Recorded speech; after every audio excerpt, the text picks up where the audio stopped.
Voxday, voxday.blogspot.com, and Voxversity. So a lot of people are quite correctly very upset about the Omnibus spending bill, and they're particularly upset that Donald Trump signed it. Now, I understand this. I agree. I think it was a mistake to sign it. I think it was demoralizing to his base to sign it. But I think that it's also important to keep the larger perspective in mind. First of all, how many times has Trump already done something that has caused his opponents to crow and claim victory, for his supporters and his base to get upset and despair? I mean, I find it a little frustrating when people are, waxing emotionally incontinent and saying, "I'm off the Trump train. This is the last straw. He's a puppet. He's been compromised. This, that, the other thing." I mean, we seem to go through this every 2 weeks, and we've been going through this every 2 weeks for about a year now. Give the man some credit for having accomplished the things that he's done.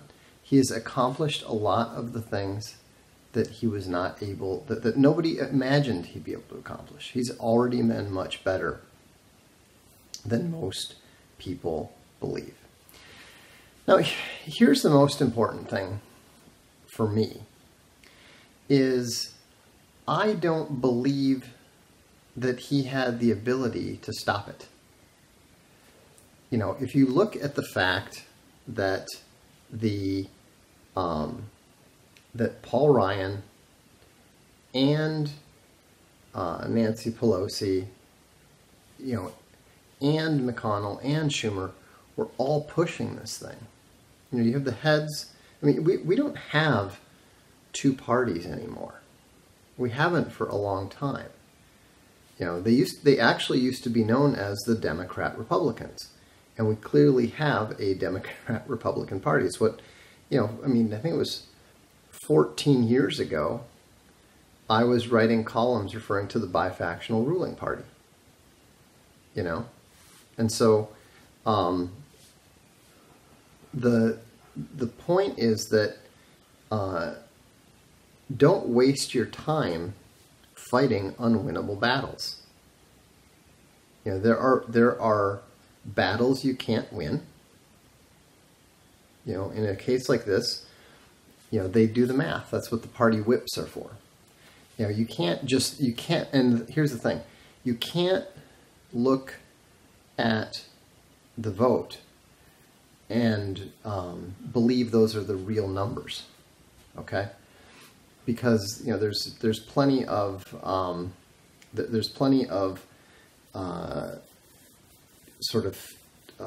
votes that, once they know they have the votes for something, once a party knows that they have a vote for something, they will tell the people whose constituencies are opposed to that okay, you can go ahead and vote against it. But they can't. This is all political theater. And so, Trump made it very clear that he didn't want to sign it. He made it very clear. A number of folks on the blog have said, "Oh, this is Trump's no new taxes thing," and so forth. I don't think so, because I think that the reason that he was making that statement was not to try to get himself off the hook. He knows he's on the hook for it. I think that he was just making it clear to all and sundry, hey, I couldn't win this one, so I'm not going to fight it. And the other thing that you got to keep in mind, if you've been paying attention to, the Chans, if you've been paying attention to Poll, if you've been paying attention to Q, there's a lot of stuff going on that we don't know about. There's a lot of stuff going on that, we, who are peons simply can't know about, don't know about, and,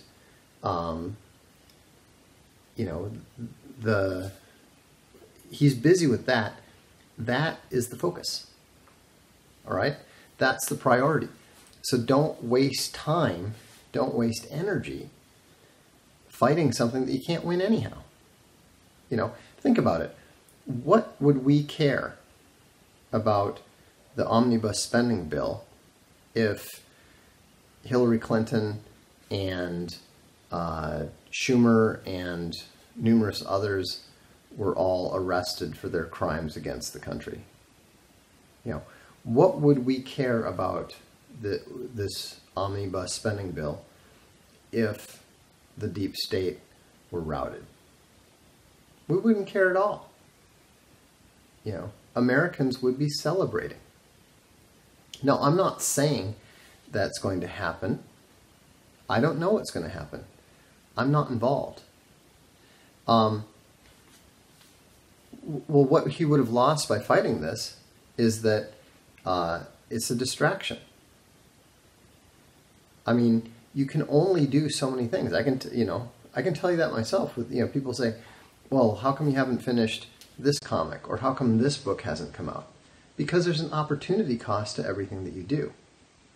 Taking on the united mass of the Democratic and Republican parties in Congress is a major undertaking. Why do it? Why waste the time on it? There's so many things going on. What with, Russia in the UK, Russia with the Mueller probe and all this sort of thing. Don't get me wrong. I would have preferred for him to veto it and say, you know what, you guys, if you guys want to do this, you go ahead. You've got the ability to do so. You want to override it, fine. So, no, see, that's ridiculous. You guys need to stop being such whiners. Oh, everybody's black-pilled and it's that's so ridiculous. I wouldn't even say that he's becoming a politician at all. Again, why? What sort of intelligent person tries to fight a battle they know they can't win? All right? It's a waste of time. It's a waste of energy.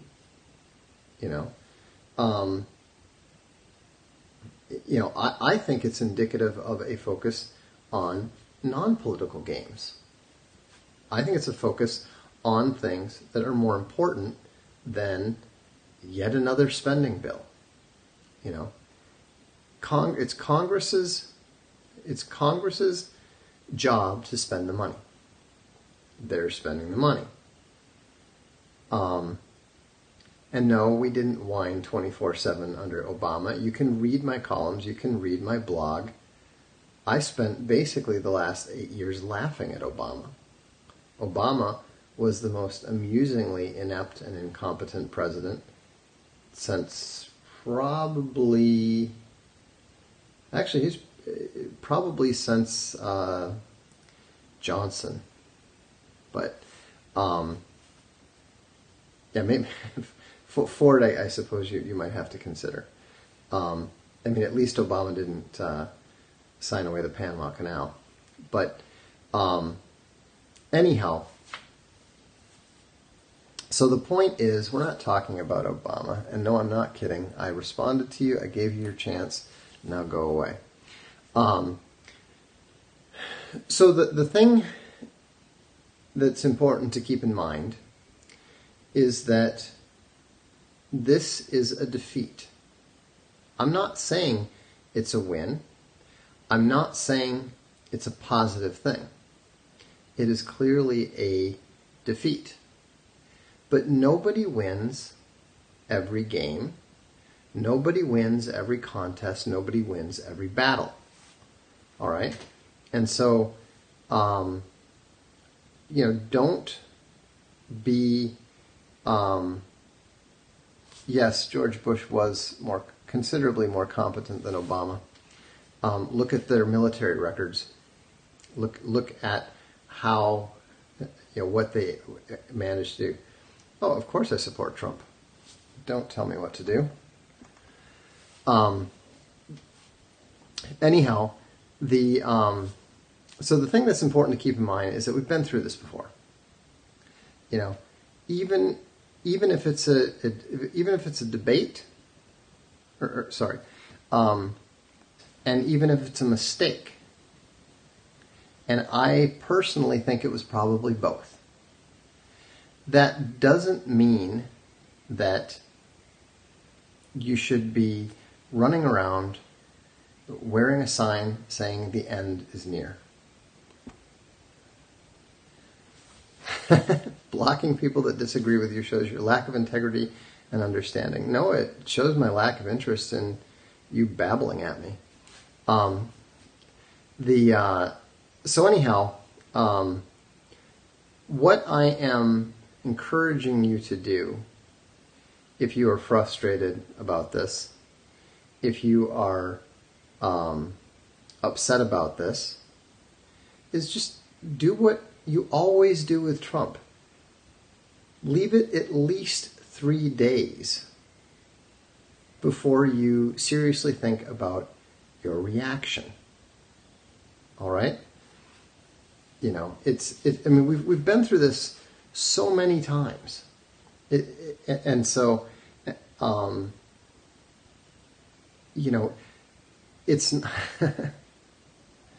well, I am a gutless Trump fan, so it's important for me to show that.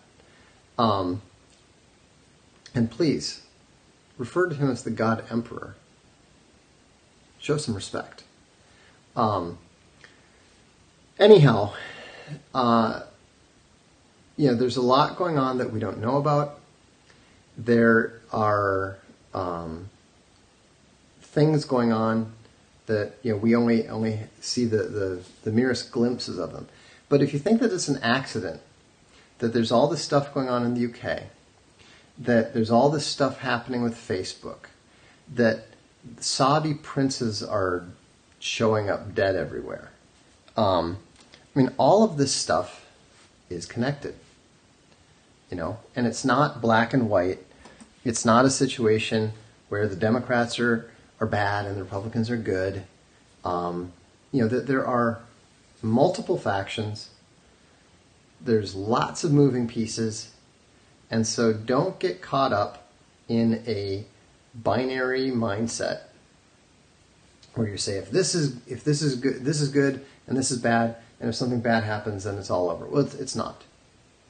Do you see these books right here? That's the Cambridge Medieval History series. You see these here? That's the Cambridge Ancient History series. Okay? Everything always ebbs and flows. There are wins and there are losses. There are victories and there are defeats. You need to learn to be more stoic about it. All right? So, anyhow, don't get discouraged. Don't get despair. Don't give in to despair. And, if you need to take some time off, don't get caught up in the debates, that are the rhetorical debates that are intended to get people worked up and upset. So just settle down. Trust that the God Emperor knows what he's doing. Trust that if he has made a mistake, he will rectify it and just basically calm down. That's my advice. Take it or leave it. So, anyhow, Trump is already one of the best presidents in history. I suspect that he will go down as one of the all-time greats. And and if you want to read some military sci-fi for escapism, I suggest you give War Dogs Inc. a try. So, have a good evening. Have a good weekend. We'll see you on the blog.